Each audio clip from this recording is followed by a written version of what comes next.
যুগ পুরুষোত্তম পরম প্রেমময় শ্রী শ্রী ঠাকুর অনুকূল চন্দ্রের শ্রীচরণে আমার শতকোটি প্রণাম। পরমারাধ্যা জগৎ জননী শ্রী শ্রী বড় মায়ের শ্রীচরণে আমার শতকোটি প্রণাম। পরম পূজ্যপাদ আচার্যদেব শ্রী শ্রী দাদার শ্রীচরণে আমার শতকোটি প্রণাম। যারা ইউটিউবের মাধ্যমে আমাকে শুনছেন, সকল ভক্তিমতী মায়েদের এবং দাদাদের আমার অন্তরের অন্তঃস্থল থেকে রানন্ত জয়গুরু প্রীতি ও শুভেচ্ছা রইল। আশা করি আপনারা সকলে ভালো আছেন এবং ঠাকুরকে মাথায় নিয়ে চলার চেষ্টা করছেন।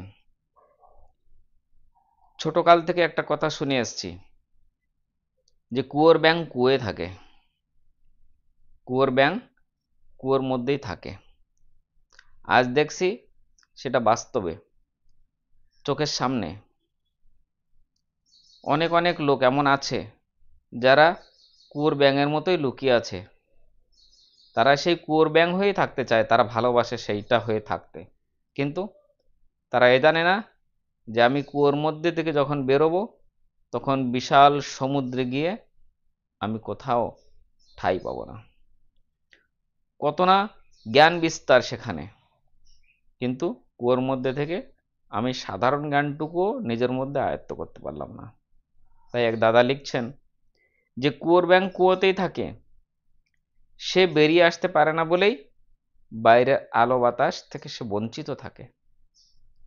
কিছু মানুষ আছে যারা সব সময় সৎসঙ্গ আর যুগপুরুষোত্তম পরম প্রেমময় শ্রী ঠাকুর অনুকূলচন্দ্র সম্পর্কে সাধারণ বোধ জ্ঞানটুকু তো নাই, উল্টো সৎসঙ্গের নামে কুৎসা রটাতে ব্যস্ত থাকে। আজ সৎসঙ্গ জগৎ অনেক অনেক অনেক দূর এগিয়ে গেছে, কিন্তু কিছু মানুষ আছে তারা কুয়োর ব্যাঙের মতো কুয়োয় পড়ে আছে। তারা জানতে চায় না, বুঝতে চায় না যে যুগ পুরুষোত্তম পরম প্রেমময় শ্রী ঠাকুর অনুকূলচন্দ্র কে, সৎসঙ্গ কি। তাই তারা এখনো সেই জ্ঞানের পাশাপাশিও যেতে পারেনি, আর যেতেও পারবে না, কারণ তাদের ইচ্ছাই নাই, জানার চেষ্টা করে না যে সৎসঙ্গ কি। পরম প্রেমময় শ্রী ঠাকুর অনুকূলচন্দ্র কলিযুগে এসে সৎসঙ্গ কেন স্থাপন করেছেন তারা জানতেই চায় না, বুঝতেই পারে না। তাই তারা সেই সম্পর্কে জানেও না, তাই তারা সৎসঙ্গ এবং ঠাকুরের নামে জানাতাই কুচ্ছা রটাতে ব্যস্ত হয়ে আছে। ঈশ্বরকে পেতে হলে সর্বহারা হতে হবে এই ভেবে ভয় করো না। তাকে পাওয়া মানে সবটাকে পাওয়া। ব্যাঙের বুদ্ধি ভয়ে প্রস্রাব করে পালানো। তুমি কি তাই করবে? তুমি কি ব্যাঙই থাকবে? ব্যাঙ থাকে ব্যাঙেরই জগতে। এটা শ্রী শ্রী ঠাকুর শাশ্বতীতে বলেছেন 215 নম্বর বাণীর ধর্মতে। কেন বলেছেন একটু বিবেচনা করে দেখুন। কিছুদিন আগেই পরম পূজ্যপাদ শ্রী শ্রী আচার্যদেব ত্রিপুরা পরিক্রমে বললেন, স্পষ্টভাবে বলেছিলেন পূজ্যপাদ দাদা। কি বলেছিলেন? আমার ঠাকুরের ইষ্টবৃত্তি যদি ব্যবসা হয় তাহলে তুমিও ব্যবসায় নামো। তুমি তেলে ভাজা মুড়ি চপের দোকান খোলো, আমিও তেলে ভাজা মুড়ি চপের দোকান খুলি, তাতে তোমারও বিক্রি হবে, আমারও বিক্রি হবে। যদি ইষ্টবৃত্তি ব্যবসায়ী হয় তাহলে তোমার নামে ইষ্টবৃত্তির দোকান খোলো, দেখি তোমার বউ, তোমার শ্বশুর শাশুড়ি, শালা শালি তোমার নামে ইষ্টবৃত্তি করে কিনা। আমার ঠাকুরকে রোজ কোটি কোটি মানুষ ইষ্টবৃত্তি দেয়, দেখি তোমার নামে কেউ ইষ্টবৃত্তি করে কিনা। যদি না করে তাহলে আমার ঠাকুরের ইষ্টবৃত্তি মোটেও ব্যবসা না, ফাজলামি করার জায়গা পাও না। পূজ্যপাদ আচার্যদেব বলেছিলেন যখন তিনি শুনতে পেলেন যে সোশ্যাল মিডিয়ায় এই ধরনের পোস্ট ঘুরে বেড়াচ্ছে তখন। তাই সৎসঙ্গ জগৎটাকে দেখতে পায় না, তারা এই কুয়োর ব্যাঙে হয়ে আছে। তাই তারা বুঝতে পারছে না যে সৎসঙ্গ জগৎটা কি। সৎসঙ্গের সুবিশাল কর্মকাণ্ড তাদের চোখে পড়ে না। লক্ষ লক্ষ যুবক নেশা ভাঙ ছেড়ে সৎসঙ্গের আশ্রয় গ্রহণ করে সৎ পথে চলার পথ খুঁজে পেয়েছে। শ্রী শ্রী ঠাকুর যে ভালোবাসা সৃষ্টি করে গেছেন, সেই ভালোবাসায় আজ সৎসঙ্গ লোকে লোকারণ্য, ম্যান মেকিং ফ্যাক্টরি হয়ে চলেছে। সৎসঙ্গ হচ্ছে মানুষ তৈরি করার কারখানা। সেখানে দিন দিন মানুষ তৈরি হচ্ছে। তার অমোঘ বিধান, পঞ্চনীতি, যজন যজন ইষ্টবৃত্তি সস্তয়নী সদাচার, এই পালনের মধ্য দিয়েই তাকে অনুভব করা যায়। যে যতটুকু পালন করবে তাকে ততটাই অনুভব করবে। বিশ্বের এত ডাক্তার, উকিল, পুলিশ, ইঞ্জিনিয়ার, এমপি, এমএলএ, মুখ্যমন্ত্রী, স্বরাষ্ট্রমন্ত্রী, রাজ্যপাল, বড় বড় অফিসার থেকে শুরু করে আমাদের মতো দীনদাসগুলো কিসের টানে ছুটে যায় তার কাছে? কিসের টানে আজ লক্ষ লক্ষ ভক্তবৃন্দ দেওঘরে ছুটে যায়? সবাই কি যায় শুধু কি ভোট ব্যাংক নেওয়ার জন্য? নেতা মন্ত্রীগুলোর স্বার্থ থাকতেই পারে, কিন্তু আজ কোটি কোটি মানুষ তারা কেন যাচ্ছে? আজ বিশ্বের কোটি কোটি দেশবাসী পাগল, পাগল শুধুমাত্র তাকে এক ঝলক দেখার জন্য, তার দর্শন পাওয়ার জন্য, তার একটু হাসিটা দেখার জন্য। কিসের টানে? হিন্দু, মুসলিম, শিখ, খ্রিস্টান, বৌদ্ধ, ব্রাহ্মণ, মুচি সকলে একত্রে বসে আনন্দবাজারে বসে ডাল ভাত তৃপ্তি করে খায়। একদিন এমন দিন আসবে, সেদিন প্রত্যেকটি মানুষ ঠাকুর ঠাকুর করবে। আমি তুমি বোকা হতে পারি, কিন্তু লক্ষ লক্ষ মানুষ বোকা কখনো হতে পারে না। তার জন্য আমরা কোটি কোটি সৎসঙ্গী সব করতে পারি। শ্রী শ্রী ঠাকুর বললেন, মন্দদর্শী যারা এক ঝলকে দেখে নেবে ভালোয় মন্দ তারা।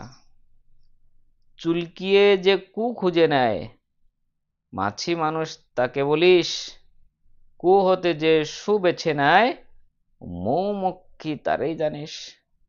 শ্রী শ্রী ঠাকুর অনুশ্রুতি গ্রন্থে প্রথম খণ্ডে বলেছিলেন। তাই এমনও বোকা লোক এখনো আছে এই সমাজের মধ্যে। যেখানে আলো আছে সেখানে অন্ধকার থাকবেই।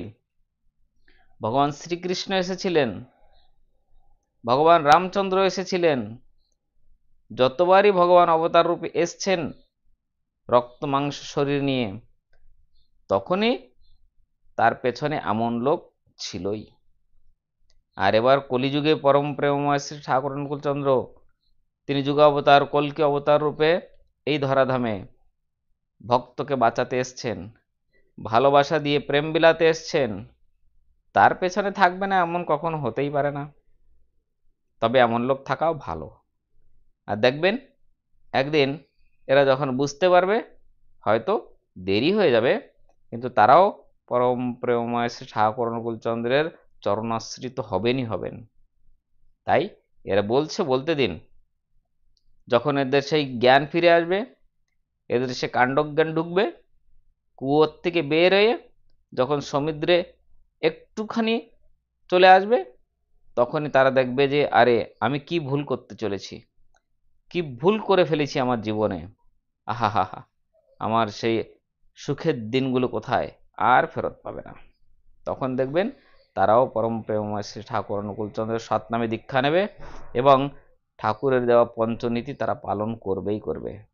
বলতে দিন, যতই বলুক। লিখেছেন নির্মাল্য চৌধুরী দাদা, মালদা থেকে। সামনে যে দুর্দিন আসছে, এই দুর্দিনে শুধু বাঁচাতে পারে এক সৎনাম সৎ মন্ত্র, যা আমরা সৎসঙ্গীরা পেয়েছি এই কলিযুগে পরম প্রেমময় শ্রী শ্রী ঠাকুর অনুকূলচন্দ্রকে ধরে। একদিন সারা পৃথিবী বন্দে পুরুষোত্তম ধ্বনি দেবে। একজন আরেকজন পরস্পরকে দেখা হলে জয় গুরু বলবে, আলিঙ্গন দেবে ভালোবাসে।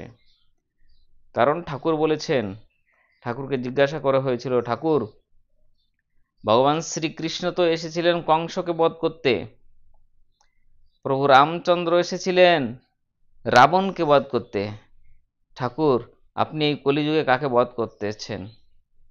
তখন ঠাকুর হেসে বলেছিলেন, দেখো এখন তো ঘরে ঘরে কংস, ঘরে ঘরেই রাবণ। আমি কয়জনকে মারতে পারবো? আমি কাউকে মারতে আসিনি, আমি শুধু ভালোবাসা দিয়ে মানুষকে কেড়ে নিতে আসছি, মানুষকে ভালোবাসা বিলাতে এসছি। আর এই ভালোবাসার বিনিময়ে আজকে কোটি কোটি মানুষ পরম প্রেমময় শ্রী ঠাকুর অনুকূলচন্দ্রের সদ্দীক্ষায় দীক্ষিত হয়ে তার চরণাশ্রিত হয়ে জীবনকে ধন্য করছে। ঠাকুর এমনি প্রত্যেকটা মানুষের মধ্যে যে কংস আছে, রাবণ আছে, তাদেরকে মারার জন্য দিয়ে গেছেন শুধু ভালোবাসা। এই ভালোবাসা বিলাতেই পরম প্রেমময় শ্রী ঠাকুর অনুকূলচন্দ্র যুগ অবতার হয়ে কল্কি রূপে এসছেন। তাকে যারা বুঝতে পেরেছে তারা তাদের এই মানব জীবনকে ধন্য করতে পেরেছে। আর যারা এখনো বুঝতে পারেননি তারাও আর বেশি দিন নাই যে ঠাকুরকে বুঝতে পারবেন না, সেদিন এগিয়ে আসছে। তখন তারাও পরম প্রেমময় শ্রী ঠাকুর অনুকূলচন্দ্রকে বুঝতে পারবেন এবং পরম প্রেমময় শ্রী ঠাকুর অনুকূলচন্দ্র যে বিধান দিয়েছেন সেই বিধান মেনে তারাও জীবনকে ধন্য করবেন। কিন্তু তাদের সময়টা একটু দেরিতে হয়ে, তারা তখন বুঝতে পারবে যে আমরা অনেক পিছিয়ে রয়েছি, তারা তখন তাদের ভুল বুঝতে পারবে। যাই হোক, পরম প্রেমময় শ্রী ঠাকুর অনুকূলচন্দ্রের শ্রীচরণে প্রার্থনা করি যারা এই ধরনের হীন মস্তিষ্ক নিয়ে এই ধরনের পোস্ট করছে বা লেখালেখি করছে তাদের সদ্বুদ্ধি দিক এবং ঠাকুরের শ্রীচরণে তারাও আশ্রিত হোক। আপনারা সকলে ভালো থাকুন, সুস্থ থাকুন, পরম প্রেমময় শ্রী ঠাকুরের কাজ এভাবেই আপনারা নিত্য নিয়মিত করতে থাকুন। আপনাদের মঙ্গল প্রার্থনা করে আজকের ইষ্ট প্রসঙ্গ এখানে সমাপ্ত করছি। আবার দেখা হবে আর একটা সুন্দর ভিডিওর মাধ্যমে। আপনাদের সকলকে জয়গুরু, বন্দে পুরুষোত্তম।